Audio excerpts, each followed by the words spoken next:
नमस्कार, वंदे मातरम। मैं हूं श्यामगिरी। आप देख रहे हैं हमारा चैनल मुद्दा भारत का। मुद्दा भारत का यानी मुद्दा आपका। मुद्दा है लोकसभा चुनाव से जुड़ी खबरों का। जी हाँ, लोकसभा चुनाव की बात करें तो इस समय जो मैं आज चर्चा करूंगा राज ठाकरे के बारे में। राज ठाकरे जी जो है अमित शाह से मिल के आए थे और ऐसी चर्चा थी कि एनडीए में जो है शामिल होके एक दो सीट पर जो है चुनाव लड़ेंगे और जो है बीजेपी का पूरी मदद करेंगे, यानी 48 सीट जो महाराष्ट्र में है उसमें मन से पूरी तरह से सपोर्ट करेंगे। लेकिन यह मामला जो है धीरे धीरे धीरे धीरे धीरे फीका पड़ते जा रहा है। आखिर में क्या है इसके पीछे? आउट हो रहा है, यस, पंक्चर हो रहा है। तो इसके पीछे क्या राज है, हम इसी पर चर्चा कर लेंगे हमारे सहयोगी अनिल खत्री जी से और जानेंगे कि राज ठाकरे जी का लोकसभा चुनाव के प्रति किस तरफ झुकाव है, क्या चाहते हैं आखिर में वो, उनका जो आगे का राजनीतिक करियर किस तरफ जा रहा है। सर, क्या कहेंगे आप राज ठाकरे जी के बारे में? जिस तरह बड़े जोर शोर में चर्चा हुई कि मन से अब जो है बीजेपी के साथ सपोर्ट करेगी, बीजेपी के साथ चुनाव लड़ेगी और गठबंधन में उनको शामिल किया जाएगा, लेकिन ऐसा कुछ पिछले एक हफ्ते से देखा है तो माहौल कम होते जा रहा है। कम ही पंक्चर ही हो रहा है। सही बताया जी सर। इसमें मुझे ऐसा लगता है कि बीजेपी भी दुविधा में है और राज ठाकरे भी दुविधा में है। अभी तक राज ठाकरे समझ नहीं पा रहे कि महायुति के साथ जाने से उनका फायदा होगा या नुकसान। वो नुकसान देख रहे हैं कि फायदा देख रहे हैं? नहीं सर, थोड़ा फायदा और ज़्यादा नुकसान दिख रहा है उनको, क्योंकि वो कोई इंडिकेट भी नहीं कर रहे। उनके अभी करीबी कुछ उनके जो सहकारी है, वो अपने जो मित्र है, उनको मैंने बोला कि भाई मैं आपका नाम नहीं लूँगा, कोई डिस्क्लोज नहीं करूँगा, मुझे सिर्फ इतना तो बता दो कि राज साहब तुम्हारे जाने वाले हैं महायुति के साथ के नहीं। तो बोले अनिल जी आपसे झूठ क्या बोले, हमको भी अभी तक समझ में नहीं आ रहा है कि राज साहब जाना चाहते हैं या नहीं। हमको तो बोलने की मना है, हमको प्रतिक्रिया देने की मना है, मगर हमको समझ में नहीं आ रहा है कि वो क्या सोच रहे हैं, वो जाना चाहते हैं कि नहीं चाहते हैं। और वो क्या वन मैन पार्टी है, वहाँ पे अपना कार्यकर्ताओं को बुलाया, उनकी राय ली, उनको क्या लगता है पूछा, ये बातें कुछ है नहीं, वो जो बोलेंगे वही फाइनल है। और दो चीज़ें मुझे दिख रही है सर। पहली बात तो ऐसी है कि राज ठाकरे को उन्होंने महायुति के साथ आने का जो न्योता दिया है, उसके बारे में हमने कई बार बोल चुके हैं कि भाई वो कम से कम हमारे खिलाफ नहीं बोले। नहीं तो वो शिंदे, फडणवीस और अजीत दादा के ऐसी वाट लगा देंगे जैसी मोदी शाह की लगा दी थी 19 में उन्होंने। वैसे पूरे महाराष्ट्र में घूमेंगे, महा आघाड़ी वाले उनको पैसा देंगे, सीट देंगे, ये देंगे, और वो अलिप तरह के भी प्रचार कर सकते हैं, या तो एक दो सीट लेंगे नहीं, वो महाआघाड़ी से भी लेंगे नहीं, इनसे भी लेने के मूड में नहीं, ये बोलते लोग। और फिर बहुत बेआबरू होगी महायुति के तीनों सरदारों की, तो उस डर के मारे वो बोल रहे नहीं, कम से कम साथ में रहेंगे तो खिलाफ नहीं बोलेंगे। वही मेरा ये है। कोई लोग बोलते हैं कि 19 और 14 के, पर्टिकुलरली 2009 के चुनाव में लोगों को ऐसा लगा था कि वो शिवसेना के और कांग्रेस और राष्ट्रवादी के वोट खाएंगे, उसके बदले उन्होंने बीजेपी और शिवसेना के खाए और कांग्रेस के सभी साथ चुन के आए, मुंबई सभी सीट चुन के आए। हाँ, तो पहले जैसा उनको लगता था कि ये शिवसेना के खाएंगे, तो अभी बीजेपी को भी कॉन्फिडेंस नहीं कि भाई इन्होंने हिंदुत्व का भी नारा लगाया है, इन्होंने मराठी आदमी का भी नारा लगाया है। कौन जाने कल ऐसा हो जाएगा कि हम इनको बाहर रखेंगे तो ये शिवसेना और महायुति के वोट खाए जाएंगे और हम ही गिरेंगे। वो हाँ, हो सकता है। तो वो उनको अभी ऐसा है कि धरल तो चाहो तो सोडलं तो पड़ता, ऐसा हो गया है कि इनको साथ में लिया तो भी इनका भरोसा नहीं, इनका कुछ भी है, वो साथ में रह के भी क्रिटिसाइज कर सकते हैं। अभी करने वाले बहुत सारे हैं। अभी ये बच्चू कोड़ू से लेके महादेव जानकर से लेके सब वो थ्रेटनिंग चालू है, सबका ब्लैकमेलिंग ही चालू है ऑलमोस्ट महायुति को। तो ऐसा है कि उनको लगता है साथ में लेंगे और इनके लोग जो हैं मनसे के, वो मुंह पे बोलेंगे हाँ साहब आप जैसे बोलते हैं वैसे महायुति को वोट देंगे, पर उनका आकर्षण जो रहेगा वो उद्धव के प्रति ज़्यादा रहेगा। उनको शिंदे या फडणवीस या अजीत दादा तो बिल्कुल नहीं है, नजीक के नहीं लगेंगे, उनको उद्धव ही लगेंगे। तो ऐसा हो जाएगा कि उद्धव राज की युति नहीं, मगर मनसे वाले सब उद्धव के साथ। ऐसा अगर हुआ तो बीजेपी के साथ लेने का भी फायदा नहीं, नुकसान होगा, क्योंकि वो सब ऊपर प्रांति हाँ पहले से थ्रेट दे देते, वो पहले ही चिड़े हुए, उनके इसका असर यूपी तक पड़ेगा। हाँ, मतलब राज ठाकरे जी महाराष्ट्र में रहेंगे लेकिन उसका असर यूपी तक हाँ, उनके साथ एक ही सीट देंगे उनको, मगर वहां 10 सीटें जाएगी। 10 क्या, ज्यादा जा सकती है। 80 सीट है वहां पर, आप 42 सीट यहाँ पे है। तो वो भी उनके लिए एक प्रॉब्लम है। मगर दूसरा मैं ये सोचता हूँ कि राज साहब को अभी उन्होंने क्या कमिट किया है, नहीं किया है, इन्होंने उनको क्या कमिट किया है, मगर मैं बंद कमरे की बात है ये। हाँ, मगर मैं ये देख रहा हूँ कि मनसे का, रिपब्लिकन पार्टी का झंडा लेने के लिए बहुत तैयार है। सभी पार्टियां तैयार है। अभी एक ब्लू होना ही चाहिए। किसी भी छोटे गुट के साथ भी गए तो उनके झंडे आ जाते हैं, पर मनसे का झंडा साथ में लेने के लिए शिवसेना शिंदे गुट के लोग तैयार नहीं है। अजीत दादा के लोग तो बिल्कुल तैयार नहीं है।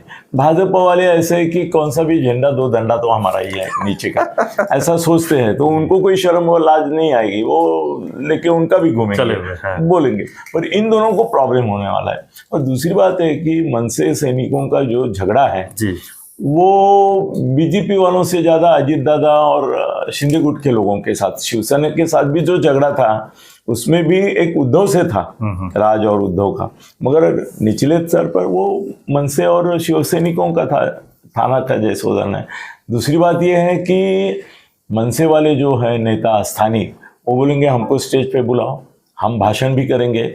और भाषण में वो मनसे वाले हैं, वो राज ठाकरे की मिनी आवृत्ति रहते हैं, वो उनके स्टेज पे जाके बोलेंगे कि कैसे 5 साल में कुछ नहीं हुआ है। बोलेंगे सर, उनकी आदत है, उनका वो नेचर है। और राज साहब का भी प्रॉब्लम है कि राज साहब पॉजिटिव मूड में अगर किसी के बारे में बोलेंगे, जो पेपर में जाहिरात आती है, ये आती है, वही अगर बोलने लगे मोदी ने ये किया है, वो किया है, तो लोग हंसने लगेंगे, बोलेंगे इसके लिए नहीं हम आपके सभा में आए, आप मारो इसकी, मारो सच में जिस अर्थ से बोलते हैं उसकी, इसकी मारो, उसकी मारो, उसकी मारो, हम क्या आपका पॉजिटिव सुनने के लिए आते हैं क्या? तो राज साहब की वो भूमिका चली जाएगी। सत्तारूढ़ पार्टी के साथ हो जाएंगे तो महाराष्ट्र सरकार पे बोल नहीं पाएंगे ज्यादा जी, दिल्ली सरकार पे तो बिल्कुल नहीं बोल पाएंगे, वो वहां से टकाटक करना चालू करेंगे, बोलना, रिमोट वहां चला जाएगा। हाँ, तो ऐसा है कि राज की भूमिका हमेशा अपोजिशन में ही होनी चाहिए। वो लीडर ऑफ द अपोजिशन करके ही फेस है, वो सत्तारूढ़ पार्टी के नेता हो ही नहीं सकते। तो आपका कहना है महाविकास आघाड़ी जाना चाहिए? उनको महाविकास आघाड़ी के साथ जाना चाहिए था, या तो अलिप्त रहना चाहिए। हम दोनों की, हाँ, हम खड़े करेंगे 2, मगर मारेंगे दोनों की। महाआघाड़ी की भी मारेंगे और महायुति की भी मारेंगे। तो सर उनकी सभा में लोग आएंगे, वो स्तुति करना चाहते, उनसे मुंह से कोई स्तुति सुनना ही नहीं चाहता है। एक बात है। फिर पैसे की भी वांदे सब जगह होने वाले हैं कि मनसे वाले क्या बोलेंगे कि भाई हमको प्रचार के लिए गाड़ियां दो, और उनकी डिमांड तो सर समझो शिवसेना का उम्मीदवार यहाँ पे है, तो उसके कार्यकर्ता जितनी नहीं मांगेंगे, उनके मनसे वाले बोलेंगे झंडा भी आप ही दो, हम हमारे पैसे से तो झंडा भी नहीं लेंगे, गाड़ियां दो, पेट्रोल दो, रात का खाना पीना ये सब दो, और पैसा कैश में दे दो, हमको चाहिए कैश में। सर ऐसा मैंने सुना है कि वो कॉन्स्टिट्यूएंसी का, मैं लोकसभा कॉन्स्टिट्यूएंसी का नाम लिया तो सीधा पता चलेगा कि ये किसने मांगा होगा। सर 5 करोड़ मांगा एक जगह, मनसे की तरफ से। हाँ सर, दोनों भी इंडिकेट मत कीजिए, क्योंकि आप जानते हैं किसने मांगा होगा। 5 करोड़ मांगा है, बोले अगर हम युति में आपके साथ आते हैं तो 5 करोड़ हमको देने का, और वो साहब के पास दिया करके नहीं बोलने का हमको। आपको आप क्या देते हैं क्या नहीं देते हैं ऐसा हमारा लेना देना नहीं है। हमको मैं ही गलती कर बैठा, ठीक है, हमको 5 करोड़ अलग से चाहिए। ये सब जगह होगा। तो वहां के उम्मीदवार भी हैरान हो जाएंगे कि भाई हमारे लोगों को दे, उनको भी हम 5 करोड़ नहीं दे रहे, और ये बोले कि अगर हमको स्टेज पे आना है, झंडा देना है और दांडा करके आपके साथ घूमना है तो 5-5 करोड़ दो। वो भी लफड़ा हो रहा है। हमारे कार्यकर्ताओं को क्या लोगों में बांटना है? सर रेट क्या बढ़ गया है सर, पहले 5,000 का था, नहीं अभी 10-10, नहीं वो तो बात कर ही नहीं रहा हूं मैं सर। अभी मार्केट में रेट चलता है ना शेयर बाजार के जैसे, वैसा 10,000 रुपए पर वोट रेट चल रहा है। और जहाँ पे बहुत तगड़ी लड़त है, जैसे बारामती है, जहाँ पे एकदम अटी-तटी लड़ाई है, वहां तो 20-25 हजार तक एक वोट का, मतलब घर में 4 लोग हैं तो 1 लाख रुपए आएगा उनके घर में, और 4 पार्टी बजा के लेंगे सर। पब्लिक अभी छोड़ने नहीं। वो बोले 5 साल आप खाते हैं ना, मजबूत खाते हैं, 100 करोड़ 500 करोड़ महीने का आता है आपको, तो हमको तो 25,000 चाहिए ही, और वो लेंगे, बिना लेंगे सर वोटिंग कम होगा इस बार। अगर पैसा नहीं मिला तो, अगर पैसा मिला तो ही होगा सर। इसमें ऐसा है कि राज साहब को कोई पॉजिटिव सुनना नहीं चाहता है, इसलिए राज साहब भी देखो ना बोल नहीं रहे, कुछ नहीं बोल रहे। फडणवीस बोल रहे हैं कि भाई अभी तक कुछ नहीं हुआ, मतलब फडणवीस को भी क्लियर मैसेज उन्होंने दिया नहीं है। अभी वो इसकी मेलावा की बात कर रहे हैं, वो उनका इसका रहता है ना मेलावा नए साल का, एप्रिल आहे ना, 9 एप्रिलला काहीतरी चैत्र नवरा ह्याच्यामध्ये 9 तारीख को है गुड़ीपाड़वा वगैरह होता है। गुड़ीपाड़वा, हाँ गुड़ीपाड़वा मेलावा, हाँ तो उसमें बोलेंगे। तो अभी कितने दिन बीच में जा रहे हैं, 9 तारीख तक, मतलब इतने दिन, जबकि प्रचार ये लोगों का ये करना सर, इसके लिए दक्षिण मुंबई, नासिक और इसमें भी प्रॉब्लम हुआ है, किसको दे। अभी मनसे की तो बात छोड़ो, भुजबळ और हेमंत गोडसे में चली है नासिक, वो तो प्रचार करना, ये भी सर गलत है, प्रचार पहले ही चालू करना, जब तक अनाउंसमेंट नहीं होती आप प्रचार करके दबाव लाते हैं। अभी हेमंत गोडसे जाके शिंदे साहब के यहाँ रो रहा है कि मैंने तो पहले प्रचार किया, मेरा ऑलरेडी 5-10 करोड़ खर्चा भी हो गया, अब क्या है? वो नहीं सर, शिंदे साहब है, वो बोलेंगे 10 करोड़ खर्चा, ये चल 20 करोड़ ले, चल चल चल, ऐसा कर सकते हैं। मुंह बंद कर। तू पैसे की बात मत कर मेरे सामने। हाँ तूने प्रचार चालू किया है, मुझे भी चाहिए कि नासिक की सीट शिवसेना के पास हो, हमारे अच्छा वहां पे है, मगर भुजबळ अगर सामने से आता है तो अजीत दादा को ही सीट देनी पड़ेगी। अभी रत्नागिरी और इसमें ऐसा ही हो गया, सीट शिवसेना की है, वहां पे राणे साहब बैठे हुए हैं, राणे साहब आए हुए मगर राणे साहब को भी अनिश्चितता देखो, आज 6 दिन हो गए, 6 दिन पहले खुद अमित शाह ने फोन किया शाम को, उनको करीबन 6 बजे किया और बोले कि आपका सिंधुदुर्ग रत्नागिरी का फॉर्म फाइनल कर रहे हैं। इसके पहले वो अटका था क्योंकि राणे साहब ने कंडीशन डाली कि नीलेश और नितेश दोनों को टिकट देना चाहिए आपको विधानसभा का, वो मुझे प्रॉमिस करो तो मैं खड़ा रहूंगा, क्योंकि उनके दिमाग में ये नहीं है कि ये मुझे टिकट देके उपकार कर रहे हैं, मेरी जिंदगी बचा रहे, पॉलिटिकल करियर कंटिन्यू कर रहे हैं। ये बाद में मैं मंत्रिमंडल में भी आना मजबूरी हो रहेगी इनकी, कोकण से कोई है नहीं दूसरा, वो ये नहीं सोच रहे, वो सोच रहे मैं उपकार कर रहा हूँ, तुमको एक सीट मिलेगी मेरी वजह से, नहीं तो गई। हर एक ऐसा ही बोलता है, मैं हूं तो है, मैं नहीं हूं तो नहीं है, सब बोलते हैं। तो राणे साहब भी बोले, और उनको नीतीश की चिंता नहीं, नीतीश अभी हो गया, मतलब सेटल हो गया, नीलेश की चिंता है, उसका स्वभाव है, उसकी एक छवि अलग है, एक बार सांसद रह चुके हो, हाँ तो और गिर भी गया है तो वो चाहते कि उसका कुछ करेंगे, वो बोलो पहले, नीतीश काबिल है अपने तो उनका भी अनाउंसमेंट नहीं हुआ है अभी तक, होगा जी, क्योंकि खूब पानी दे। अमित शाह ने उनको बोला है कि आप खड़े रहिए, आप जिम्मा लीजिए, और कैसे है ना कि जो पैसा मांगेगा नहीं उल्टा दे देगा, ऐसा यही आमदी में। बाकी तो सब इसको बोलेंगे उसको बोलेंगे, मुझे पैसा चाहिए, मुझे पैसे की बहुत ये तानातनी। सर कांग्रेस वालों को एक मजाक देखा क्या आपने, वो बोल रहे हैं कि 2 रुपए का टिकट निकाल के कार्यकर्ताओं को भेजने के लिए पैसा नहीं। सर कल से कांग्रेस का कैंपेन शुरू हुआ है और पूरे देश में कुछ बोलते हैं, भाजपा का तो 50,000 का बजट है, मगर ये भी 25,000 तक जा रहे हैं, 25,000 करोड़। देखो ना, कोई भी पेपर छूटा नहीं है फालतू फालतू, आप पे तो चल भाई, बीजेपी वाले जाहिरात बना रहे हैं आर्टवर्क, तब तक इनके जाहिरात रिलीज हो गए हैं। आज देखो ना, है कल देखो, है आधी रात कुछ रहते हैं ना, दिखाने कुछ रहते हैं, अंदर कुछ रहते हैं। हमारा मुद्दा यह है कि राज ठाकरे परेशानी में है, वो साथ जाएंगे तो पॉजिटिव बोलना पड़ेगा, निगेटिव बोलेंगे किसके खिलाफ? शरद पवार के खिलाफ नहीं बोल सकते, शरद पवार उनके फैमिली फ्रेंड है। उद्धव के खिलाफ बोलेंगे तो लोग बोलेंगे देखो भाई के खिलाफ ही बोलते हैं, इसको दूसरा कोई नहीं मिला, अपना ही भाई मिला, उद्धव का ये फायदा हो जाएगा। उद्धव की सिंपैथी और बढ़ेगी। तो वो भी है, सब मुश्किल में है। मगर मैं निष्कर्ष में ये निकालता हूं कि वो महायुति के साथ जाएंगे, क्योंकि उनकी भी ईडी इंक्वायरी हो चुकी है, बट चुनाव नहीं लड़ेंगे। हाँ नहीं, वो खुद तो नहीं लड़ेंगे, शायद हो सकता है, क्या है ना, एक और नेता बड़ा करना भी उनके फॉर्मूले में बैठता नहीं है। पूरे महाराष्ट्र में एक ही नेता होना चाहिए, वो और एक एडिशनल अमित। अभी खासदार कोई बन गया तो सर वो बाप बन जाता है धीरे धीरे नेशनल लेवल पे। वही बोल रहा हूँ कि लोकसभा चुनाव वो भी नहीं उनको सहन नहीं होगा। लोकसभा चुनाव नहीं लड़ेंगे, विधानसभा तैयारी करेंगे। हाँ बोलेंगे हमको चाहिए नहीं, सीट एक भी नहीं चाहिए, हम आपके लिए सपोर्टिंग सवाल करेंगे। तो फिर भी ये पैसे वैसे के मामले आएंगे, जी जी, लोग बोलेंगे हमारा झंडा नहीं लेने का। सर एक वो भावना गौड़ी है ना, या राणा, नवनीत राणा, उसने या हाँ नहीं नवनीत राणा ने अपने इसमें राज साहब का फोटो डाला। सर वहां के मनसे वाले उसके घर में घुस गए, बोले अभी तक कोई अनाउंसमेंट नहीं किया राज साहब ने, आपने उनका फोटो कैसे डाला, हमको पैसे नहीं पूछा तुमने।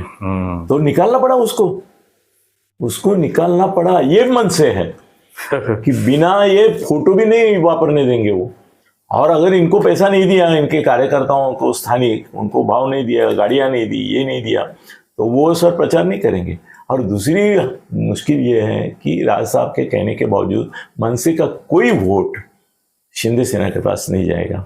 अजीत दादा के पास जाना तो दूर ही रहा, तो फिर क्या है, फायदा क्या जी। मतलब वोट मिलेंगे वो तो नहीं हो रहा है। शिंदे सेना में हार्डली कुछ जाएगा, क्योंकि सर शिंदे और राज के भी इतने नहीं है। फडणवीस कुछ मैनेज कर सकते हैं, कुछ मिडिल क्लास जो है मनसे का वो बीजेपी को वोट दे सकता है। मतलब वोट भी नहीं, नोट तो गए, और सीट दिया तो एक सीट गया जी। और ये इसके बावजूद राज ठाकरे सर वो अपने दिल की बात, मन की बात ही करेंगे। वो महायुती के स्टेज पर से उनको सुनाएंगे की आता तुम्ही मला बरोबर घेताय, आता मी म्हणतो तसं चाललं पाहिजे, ऐसा ही बोलेंगे वो। सो सर राज ठाकरे को चाहिए कि वो अलग लड़े, इंडिपेंडेंट लड़े, या तो लड़े ही नहीं लड़े में जाता वो सबसे अच्छा है। सबसे अच्छा विधानसभा नहीं लड़ेंगे तो अच्छा है। किसी एक बाड़ावकर नांदगांव करके भेज के इनका कुछ भला भी नहीं होने वाला है। और इनका केंद्रीय मंत्रिमंडल में स्थान, सर बाला साहब ठाकरे तो मनोहर जोशी को जाने नहीं दे रहे थे मंत्रिमंडल में, वो तो हम आरएसएस चीफ को जाके मिले और उनका बंदोबस्त किया। तो मेरे को लगता है कि उनको चुनाव लड़ना ही नहीं चाहिए लोकसभा का, और यही होगा। हाँ, और जैसे मनोज जरंगे ने बोला है कि किसी को सपोर्ट नहीं करेंगे, राजनीति नहीं करेंगे, राजकीय भूमिका भी नहीं लेंगे, वैसे उनको बोलना चाहिए कि भाई जिनको पाड़ना है उनको पाड़ो, जिनको चुनना है उनको चुनो। हमारी भूमिका है कि लोगों का भला होना चाहिए और वो करके लेने की हिम्मत हम रखते हैं। विधानसभा अपना टारगेट है।